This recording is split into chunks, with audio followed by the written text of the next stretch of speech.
Hello, welcome to In the Kitchen with Pen. Now, last week when we were in Iceland, I took advantage of their 3 for £10 offer on their meats, and we bought some stewing steak. So today we have a stew, and what traditionally goes with stew is, of course, stew and dumplings. Now, you've seen me make dumplings before, but today I'm going to make some that are totally different, that I have never before made in my life. So I don't know what they're going to be like.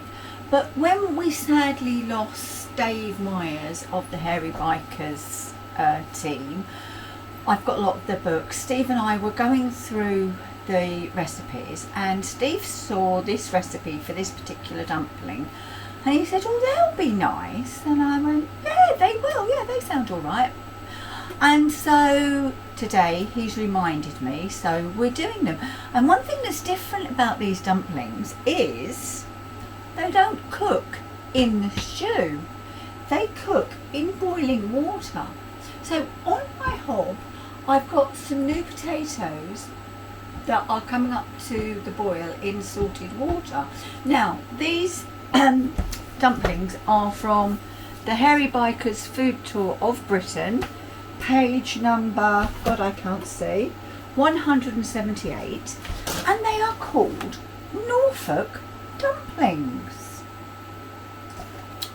Right, well, we know they can be a bit weird in the, that's wrong, bit different in the countryside around the UK, and these dumplings have no fat in them.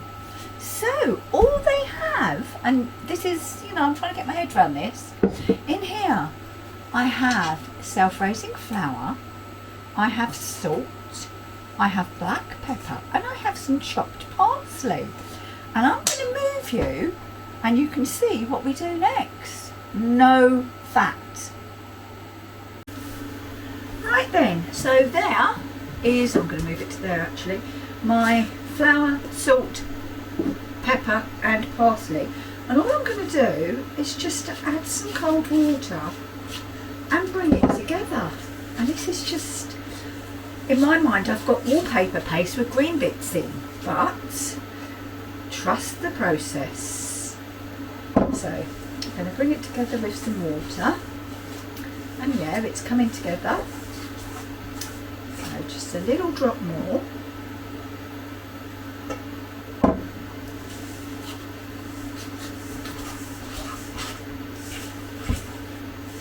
Probably more than I thought, actually. I mean, the recipe in this book serves 12, and you start with 1.5 kilos of self-raising flour. Well, as you can imagine, I've cut that right down because there are only 2 of us, and no matter how big an appetite we might think we have, I think 1.5 kilos of flour to make dumplings is, just a little too much. Right, now I'm going to bring it together. Oh, even then there's still some more. It is, yeah, how weird. Oops, guess who's probably gone too much there. But, right, so there's our dumpling mix, and I need to knead it for a few minutes. Just to release the gluten, I'm guessing.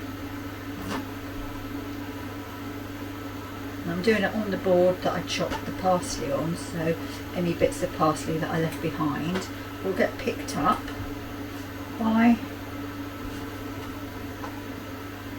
the dough. And I'm going to knead this for about 3 or 4 minutes, and then we'll be back. Well, our potatoes are boiling.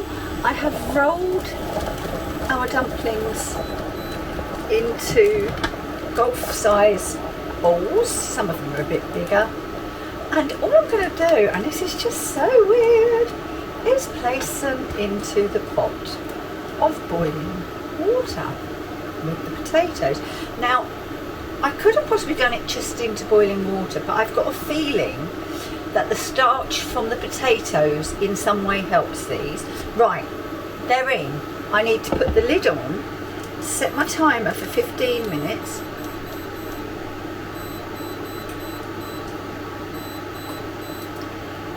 and just leave them to simmer. We'll be back when they're done. Right, they have very, very nearly had their 15 minutes. And I've taken a look, and I've got to say, they look like dumplings. I mean, they look like the ones in the, there we go, there's our 15 minutes up. They look like the ones in the book. But, of course, it is all about the taste. So, what I need to do, God, they have plumped up so much. So what I need to do now is I need to take them out and drain them on some paper. So let's bring you down so you can actually see. Right, there we go.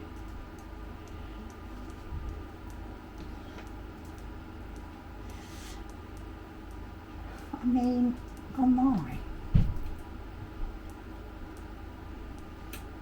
I mean, obviously the parsley is to give them a nice taste. I tell you what, I've just felt one, and what they feel like is, I don't know whether any of you have ever made matzo balls for, hello Steve, I can see you there, for You're making porridge. For a it smells like porridge. Chicken they noodle look like soup. what my mum used to make. Chicken noodle soup, matzo balls. This is what they sort of feel like. Oh. So, Oh. have to drain them, as I say. And, right, are you going to taste one? Do you want it in your stew? In a stew. Okay, right. There we are. That's what they're like. Let's get a bowl of stew just quickly that's what you dished up. meant. You said come out to the kitchen and try my dumplings. Yes, yes. Right, Is that why you got excited? Did you get it wrong Well, again? it was at 61 years of age. I still like to. Oh, hang on, what's going on? What? I'm dishing up. Are you? Yes. Another bowl. This is a bowl.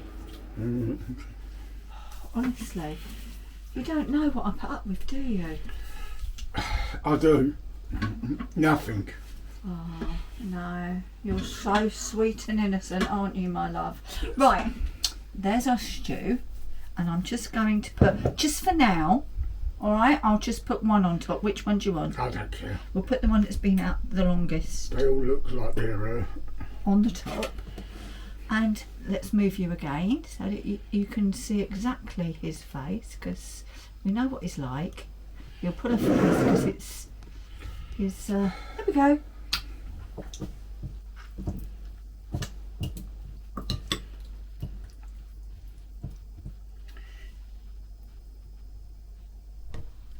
They're a little bit firm, which all good dumplings should be.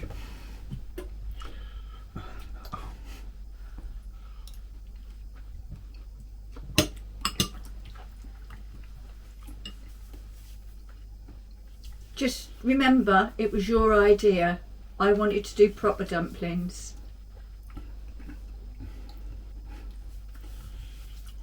Got chilli in it. No, it's just got parsley, salt and black pepper. Hang on. Oh, firm is the word for them, yeah. They're not soft and fluffy dumplings. No. I think this is a disaster, darling, and it's all your fault. No. Blame these bastards. Or Norfolk. There's not a lot of taste to them, is there? Imagine what they'd be like without. They look like what my mum used to make, but my Imagine. mum's dumplings were as firm as those. Right. Okay. Right, I'm off. Norfolk dumplings with Yeah. a beef stew. Stick to turkeys. They might work better with the minced beef and onion as suggested in the recipe book, but you don't know until you give it a go. So, bye Steve. Thank you for watching this episode of In the Kitchen with pen, and we shall see you again very soon. Bye bye.